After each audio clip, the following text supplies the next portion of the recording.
नमस्कार दोस्तों। पहले के समय में एक बार सरकारी नौकरी मिलने के बाद कर्मचारी उसी विभाग से सेवानिवृत्त हो जाते थे।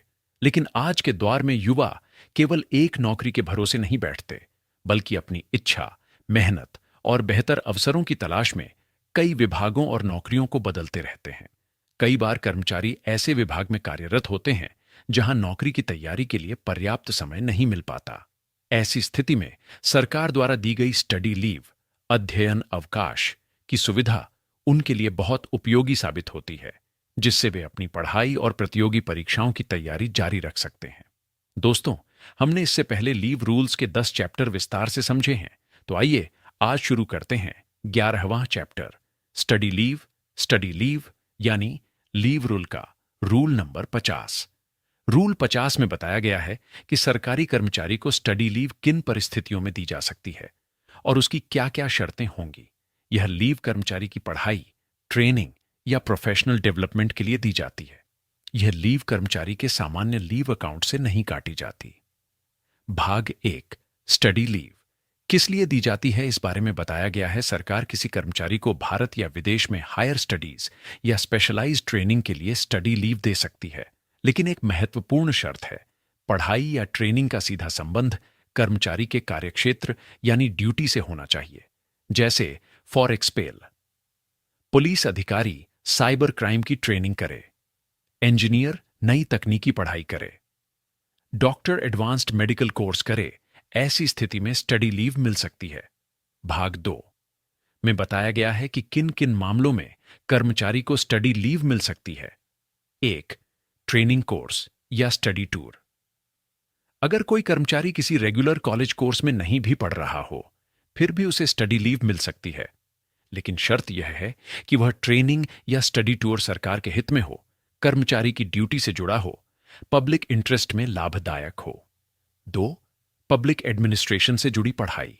अगर पढ़ाई पब्लिक एडमिनिस्ट्रेशन यानी प्रशासनिक व्यवस्था से जुड़ी हो, तब भी स्टडी लीव मिल सकती है, लेकिन इसके लिए 2 शर्तें हैं।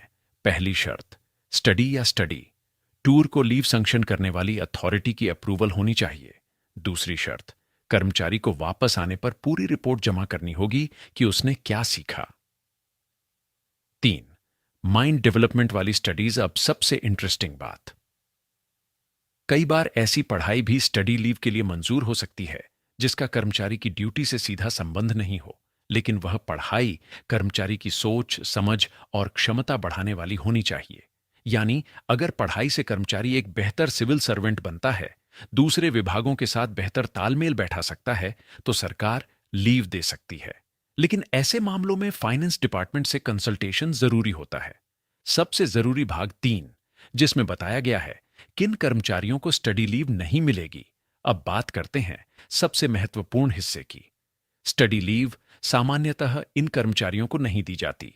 1, 5 साल से कम रेगुलर सर्विस। अगर कर्मचारी ने सरकार में 5 वर्ष की नियमित सेवा पूरी नहीं की है, तो सामान्यतः उसे स्टडी लीव नहीं मिलेगी। 2, गजेटेड पोस्ट नहीं हो। जो कर्मचारी गजेटेड पोस्ट पर नहीं है, उन्हें भी सामान्यतः स्टडी लीव नहीं दी जाती। यानी ग्रुप सी-डी वाले कर्मचारी यह छुट्टी नहीं ले सकते। 3, रिटायरमेंट नजदीक हो। अगर कर्मचारी अगले 5 वर्षों में रिटायर होने वाला है या उसके पास रिटायरमेंट का ऑप्शन है, तब भी उसे स्टडी लीव नहीं मिलेगी। भाग 4 में बताया गया है स्टडी लीव मिलने की जरूरी शर्तें। स्टडी लीव तभी मिलेगी जब ये कंडीशंस पूरी हों। पब्लिक इंटरेस्ट अथॉरिटी को यह प्रमाणित करना होगा कि पढ़ाई गवर्नमेंट और पब्लिक इंटरेस्ट के लिए फायदेमंद है। एकेडमिक या लिटरेरी सब्जेक्ट नहीं। स्टडी लीव केवल सामान्य साहित्यिक या एकेडमिक सब्जेक्ट्स के लिए नहीं दी जाती, यह प्रोफेशनल या टेक्निकल सब्जेक्ट्स के लिए होती है। विदेश में पढ़ाई के लिए फॉरेन एक्सचेंज अप्रूवल। अगर कर्मचारी विदेश में पढ़ाई करना चाहता है, तो मिनिस्ट्री ऑफ फाइनेंस के डिपार्टमेंट ऑफ इकोनॉमिक अफेयर्स की अनुमति जरूरी होगी। भाग 5 बताया गया है विदेश में स्टडी लीव कब नहीं मिलेगी। अगर वही पढ़ाई भारत में उपलब्ध है, तो विदेश जाने के लिए स्टडी लीव नहीं मिलेगी। यानी सरकार तभी विदेश भेजेगी जब वह सुविधा भारत में उपलब्ध न हो।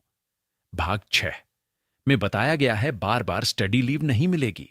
सरकार किसी कर्मचारी को इतनी बार स्टडी लीव नहीं देगी कि उसका नियमित काम प्रभावित हो, विभाग में कर्मचारियों की कमी हो जाए, कैडर मैनेजमेंट में परेशानी आए, आसान भाषा में पूरा सार स्टडी लीव सरकारी कर्मचारियों को हायर एजुकेशन, स्पेशलाइज्ड ट्रेनिंग और प्रोफेशनल डेवलपमेंट के लिए दी जाती है। लेकिन इसके लिए ड्यूटी से संबंध होना चाहिए, पब्लिक इंटरेस्ट होना चाहिए, कम से कम 5 साल की सेवा होनी चाहिए। गवर्नमेंट अप्रूवल जरूरी है, स्टडी लीव लीव अकाउंट से डेबिट नहीं होती। गजेटेड पोस्ट जरूरी है, यानी ग्रुप सी ऑफ डी वाले कर्मचारी यह छुट्टी नहीं ले सकते। रिटायरमेंट से 5 वर्ष पहले स्टडी लीव नहीं मिलती। विदेश जाने के लिए फाइनेंस मिनिस्ट्री की अनुमति जरूरी। पब्लिक इंटरेस्ट अनिवार्य है। आइए अब बात करते हैं लीव रूल के रूल नंबर 51 की, जिसमें बताया गया है कि स्टडी लीव के लिए आवेदन कैसे किया जाएगा, किस अधिकारी के माध्यम से भेजा जाएगा और विदेश में जाकर कोर्स बदलने की स्थिति में क्या प्रक्रिया होगी। भाग 1 में बताया है कि आवेदन कैसे किया जाएगा। प्रॉपर चैनल से एप्लीकेशन। हर सरकारी कर्मचारी को स्टडी लीव के लिए अपना आवेदन प्रॉपर चैनल के माध्यम से भेजना होगा, यानी कर्मचारी सीधे गवर्नमेंट या हायर अथॉरिटी को आवेदन नहीं भेज सकता। उसे अपने डिपार्टमेंटल चैनल से होकर आवेदन भेजना होगा। फॉर एग्जाम्पल, एम्प्लॉय को अपने ऑफिस हेड में देना होगा। इसे बाद डिपार्टमेंट हेड को जाएगा और फिर कॉम्पिटेंट अथॉरिटी यानी सरकार को भाग दो। एप्लीकेशन में क्या क्या लिखना जरूरी है। स्टडी लीव के आवेदन में कर्मचारी को पूरी जानकारी साफ साफ देनी होगी, जैसे कौन सा कोर्स करना है, कौन सी यूनिवर्सिटी या इंस्टीट्यूशन है, कोर्स कितने समय का है, कौन सी ट्रेनिंग करनी है, कौन सी एग्जामिनेशन देनी है। सरकार पहले से जानना चाहती है कि कर्मचारी क्या पढ़ने जा रहा है और उसका उद्देश्य क्या है। भाग 3, अगर पूरी जानकारी पहले उपलब्ध न हो तो कई बार ऐसा होता है कि कर्मचारी आवेदन करते समय पूरी जानकारी नहीं दे पाता, जैसे विदेश की यूनिवर्सिटी बाद में कोर्स फाइनल करे, ट्रेनिंग स्केड्यूल बाद में मिले, रिसर्च टॉपिक बदल जाए। ऐसी स्थिति में कर्मचारी को क्या करना होगा। बाद में पूरी जानकारी देना जरूरी। अगर कर्मचारी विदेश जाने के बाद अपने प्रोग्राम में कोई बदलाव करता है तो उसे तुरंत इसकी जानकारी देनी होगी। यह जानकारी भेजी जाएगी भारत के हेड ऑफ मिशन को या उस अथॉरिटी को जिसने स्टडी लीव मंजूर की है। सबसे महत्वपूर्ण नियम अब ध्यान से समझिए। अगर कर्मचारी विदेश जाकर बिना अप्रूवल के नया कोर्स शुरू कर देता है, प्रोग्राम बदल देता है, खर्च करना शुरू कर देता है, तो यह उसका अपना रिस्क माना जाएगा। अप्रूवल के बिना कोर्स शुरू नहीं कर सकते जब तक कॉम्पिटेंट अथॉरिटी की मंजूरी नहीं मिल जाती। कोर्स शुरू नहीं किया जा सकता, उससे जुड़ा खर्च गवर्नमेंट जिम्मेदारी पर नहीं माना जाएगा। यानी अगर अप्रूवल नहीं मिला तो कर्मचारी को नुकसान खुद उठाना पड़ सकता है।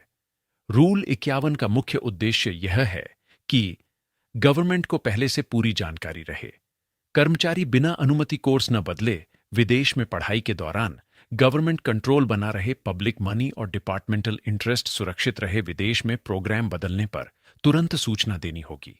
अप्रूवल से पहले कोर्स शुरू करना कर्मचारी के अपने रिस्क पर होगा। कॉम्पिटेंट अथॉरिटी की मंजूरी अनिवार्य है।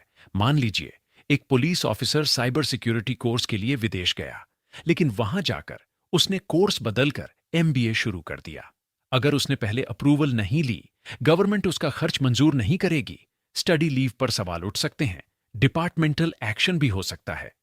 आइए अब बात करते हैं लीवी रूल के रूल नंबर 52 की। इस नियम में बताया गया है कि किसी सरकारी कर्मचारी को अधिकतम कितनी स्टडी लीव मिल सकती है, एक बार में कितनी लीव दी जाएगी, पूरी सर्विस में कुल कितनी लीव मिल सकती है।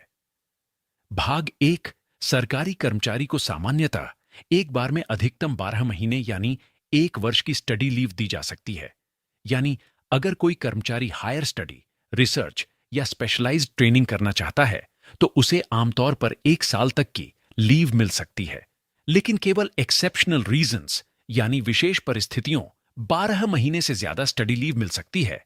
लंबी अवधि का विदेश ट्रेनिंग प्रोग्राम, महत्वपूर्ण technical research, government sponsored advanced study, ऐसी स्थिति में कॉम्पिटेंट अथॉरिटी 12 महीने से ज्यादा लीव मंजूर कर सकती है, लेकिन यह सामान्य नियम नहीं है।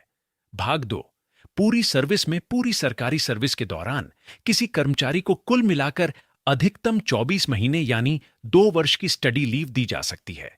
यह लीव एक बार में या अलग अलग हिस्सों यानी स्पेल्स में ली जा सकती है। 1 और मोर स्पेल्स का मतलब इसका अर्थ है कि कर्मचारी स्टडी लीव को अलग अलग समय पर ले सकता है। उदाहरण, पहले 6 महीने की लीव, बाद में 8 महीने, फिर 10 महीने, लेकिन कुल अवधि 24 महीने से ज्यादा नहीं हो सकती। भाग 3। अगर कर्मचारी को पहले किसी अन्य नियम के तहत स्टडी लीव मिल चुकी है तो उसकी अवधि भी इसी 24 महीने में गिनी जाएगी। यानी गवर्नमेंट कुल मिलाकर 24 महीने से ज्यादा स्टडी लीव नहीं देगी। अब सबसे महत्वपूर्ण बात, स्टडी लीव कर्मचारी के लीव अकाउंट से डेबिट नहीं होती। अर्नड लीव कम नहीं होगी, हाफ पे लीव कम नहीं होगी, कैजुअल लीव पर असर नहीं पड़ेगा। स्टडी लीव एक अलग स्पेशल लीव होती है। मान लीजिए एक गवर्नमेंट इंजीनियर को 1 साल की विदेश ट्रेनिंग मिली और बाद में 8 महीने की एडवांस रिसर्च लीव मिली, तो कुल लीव बराबर 20 महीने। अब वह आगे केवल 4 महीने की स्टडी लीव और ले सकता है। रूल 53 में बताया गया है कि स्टडी लीव मंजूर कौन करेगा? डिप्यूटेशन वाले कर्मचारी की। लीव कौन मंजूर करेगा? विदेश में स्टडी करने पर क्या प्रक्रिया होगी? कोर्स पूरा होने के बाद कौन कौन से डॉक्यूमेंट्स जमा करने होंगे? भाग 1, स्टडी लीव मंजूर कौन करेगा? Administrative department plus finance department rule के अनुसार स्टडी लीव मंजूर करने की कंपिटेंट अथॉरिटी होती है। संबंधित एडमिनिस्ट्रेटिव डिपार्टमेंट और फाइनेंस डिपार्टमेंट की सहमति यानी कंकरेंस, यानी केवल डिपार्टमेंट अकेले स्टडी लीव मंजूर नहीं कर सकता, फाइनेंस डिपार्टमेंट की मंजूरी भी जरूरी होती है। भाग 2। अगर कोई कर्मचारी किसी दूसरे डिपार्टमेंट या ऑर्गेनाइजेशन में डिप्यूटेशन या फॉरेन सर्विस पर काम कर रहा है, ऐसी स्थिति में कर्मचारी की स्टडी लीव उसके पेरेंट डिपार्टमेंट द्वारा मंजूर की जाएगी। यानी जहां कर्मचारी की ओरिजिनल पोस्टिंग और सर्विस रिकॉर्ड है, वही डिपार्टमेंट अंतिम निर्णय लेगा। भाग 3। अगर कर्मचारी विदेश में स्टडी करने जा रहा है तो लीव मंजूर करने वाली अथॉरिटी को एक और काम करना होगा। इंडियन मिशन को सूचना देना जरूरी। जिस देश में कर्मचारी पढ़ाई करने जा रहा है, वहां के इंडियन मिशन या इंडियन एम्बेसी को इसकी सूचना दी जाएगी ताकि गवर्नमेंट को जानकारी रहे, जरूरत पड़ने पर सहायता मिल सके, कर्मचारी की पढ़ाई और गतिविधियों का रिकॉर्ड रहे। भाग 4। स्टडी लीव खत्म होने के बाद कर्मचारी सीधे ड्यूटी ज्वाइन नहीं कर सकता। उसे कुछ जरूरी डॉक्यूमेंट्स जमा करने होंगे, जैसे examination past certificate, course completion certificate, training या स्पेशल स्टडी का प्रमाण, कोर्स शुरू और खत्म होने की डेट, कोर्स अथॉरिटी की रिमार्क्स अगर हों। अगर कर्मचारी ने ऐसे देश में पढ़ाई की है जहां इंडियन मिशन मौजूद है तो सर्टिफिकेट पहले इंडियन मिशन के माध्यम से भेजे जाएंगे, यानी employ, Indian mission, leave sanctioning authority. अगर उस देश में इंडियन एम्बेसी या मिशन नहीं है तो कर्मचारी सीधे सर्टिफिकेट्स उस अथॉरिटी को भेजेगा जिसने स्टडी लीव मंजूर की थी। मान लीजिए एक हरियाणा गवर्नमेंट ऑफिसर यूके में साइबर सिक्योरिटी कोर्स करने गया।